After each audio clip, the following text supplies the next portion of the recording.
श्री साई नाथाय नमः। श्री साई सच्चरिता अध्याय 15 नारदीय कीर्तन पद्धति। श्री चोलकर की शक्कर रहित चाय, 2 छिपकलियां। पाठकों को स्मरण होगा कि छठे अध्याय के अनुसार शिरडी में रामनवमी उत्सव मनाया जाता था। यह कैसे प्रारंभ हुआ और पहले वर्ष ही इस अवसर पर कीर्तन करने के लिए एक अच्छे हरिदास के मिलने में क्या क्या कठिनाइयां हुई, इसका भी वर्णन वहां किया गया है। इस अध्याय में दासगणों की कीर्तन पद्धति का वर्णन होगा। नारदीय कीर्तन पद्धति। बहुधा हरिदास कीर्तन करते समय एक लंबा अंगरखा और पूरी पोशाक पहनते हैं। वे सिर पर फेटा या साफा बांधते हैं और एक लंबा कोट तथा भीतर कमीज, कंधे पर गमछा और सदैव की भांति एक लंबी धोती पहनते हैं। एक बार गांव में कीर्तन के लिए जाते हुए दासगणों भी उपयुक्त रीति से सज धज कर बाबा को प्रणाम करने पहुंचे। बाबा उन्हें देखते ही कहने लगे, अच्छा दूल्हा राजा, इस प्रकार बन ठन कर कहाँ जा रहे हो? उत्तर मिला कि कीर्तन के लिए। बाबा ने पूछा कि कोट, गमछा और फेटे, इन सब की आवश्यकता ही क्या है? इनको अभी मेरे सामने ही उतारो। इस शरीर पर इन्हें धारण करने की कोई आवश्यकता नहीं है। दासगणों ने इन वस्त्रों को कभी नहीं पहना। वे सदैव कमर से ऊपर अंग खुले रखकर हाथ में करताल और गले में हार पहनकर ही कीर्तन करते थे। यह पद्धति यद्यपि हरिदासों द्वारा अपनाई गई पद्धति के अनुरूप नहीं है, परंतु फिर भी शुभ तथा पवित्र है। कीर्तन पद्धति के जन्मदाता नारद मुनि कटी से ऊपर सिर तक कोई वस्त्र धारण नहीं करते थे। वे एक हाथ में वीणा लेकर हरि कीर्तन करते हुए त्रिलोक में घूमते थे। श्री चोलकर की शक्कर रहित चाय। बाबा की कीर्ति पूना और अहमदनगर जिलों में फैल चुकी थी, परंतु श्री नाना साहेब चांदोड़कर के व्यक्तिगत वार्तालाप तथा दासगणों के मधुर कीर्तन द्वारा बाबा की कीर्ति कोंकण, बंबई प्रांत में भी फैल गई। इसका श्रेय केवल श्री दासगणों को ही है। उन्होंने अपने सुंदर प्राकृतिक कीर्तन से बाबा को घर घर पहुंचा दिया। श्रोताओं की रुचि प्रायः भिन्न भिन्न प्रकार की होती है।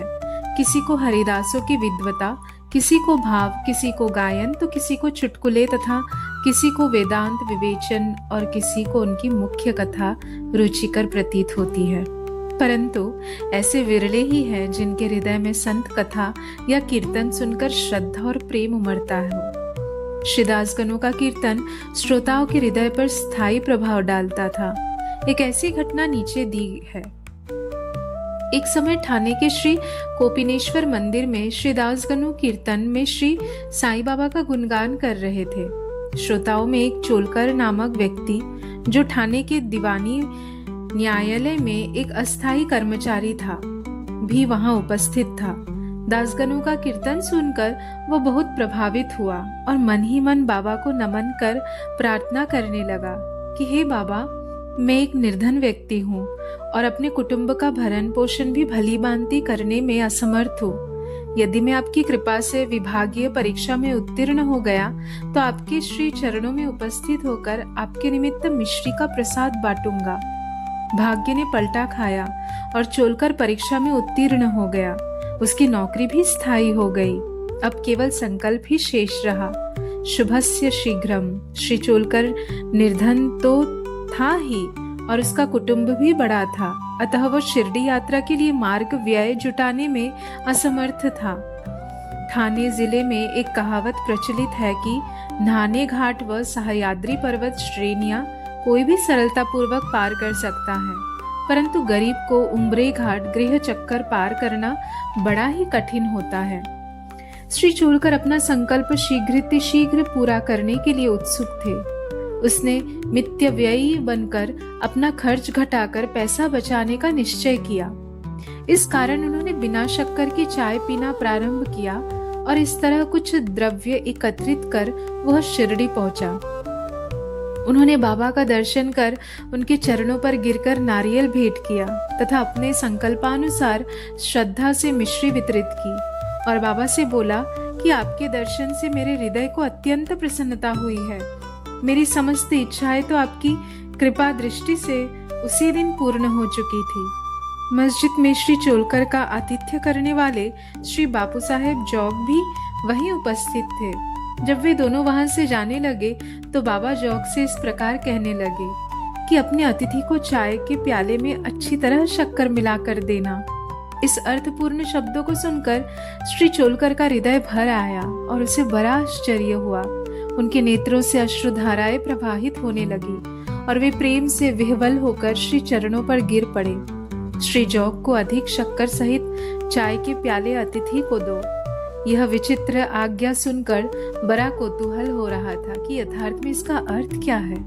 बाबा ने उन्हें संकेत किया था कि वे शक्कर छोड़ने के गुप्त निश्चय से भली भांति परिचित हैं। बाबा का यह कथन था कि यदि तुम श्रद्धा पूर्वक मेरे सामने हाथ फैलाओगे तो मैं सदैव तुम्हारे साथ रहूंगा। यद्यपि मैं शरीर से यहाँ हूँ, परंतु मुझे 7 समुद्रों के पार भी घटित होने वाली घटनाओं का ज्ञान है। मैं तुम्हारे हृदय में विराजित तुम्हारे अंतरस्थ ही हूँ। जिसका तुम्हारे तथा समस्त प्राणियों के हृदय में वास है, उसकी ही पूजा करो। धन्य और सौभाग्यशाली वही है जो मेरे सर्वव्यापी स्वरूप से परिचित है। बाबा ने श्री चोलकर को कितनी सुंदर तथा महत्वपूर्ण शिक्षा प्रदान की। 2 छिपकलियों का मिलन। अब हम 2 छोटी छिपकलियों की कथा के साथ ही यह अध्याय समाप्त करेंगे। एक बार बाबा मस्जिद में बैठे थे कि उसी समय एक छिपकली चिक चिक करने लगी। कौतूहलवश एक भक्त ने बाबा से पूछा कि छिपकली के चिकचिकाने का क्या कोई विशेष अर्थ है? यह शुभ है या अशुभ? बाबा ने कहा कि इस छिपकली की बहन आज औरंगाबाद से यहाँ आने वाली है, इसीलिए यह प्रसन्नता से फूले नहीं समा रही है। वह भक्त बाबा के शब्दों का अर्थ न समझ सका, इसीलिए वह चुपचाप वहीं बैठा रहा। इसी समय औरंगाबाद से एक आदमी घोड़े पर बाबा के दर्शनार्थ आया। वह तो आगे जाना चाहता था, परंतु घोड़ा अधिक भूखा होने के कारण बढ़ता ही न था।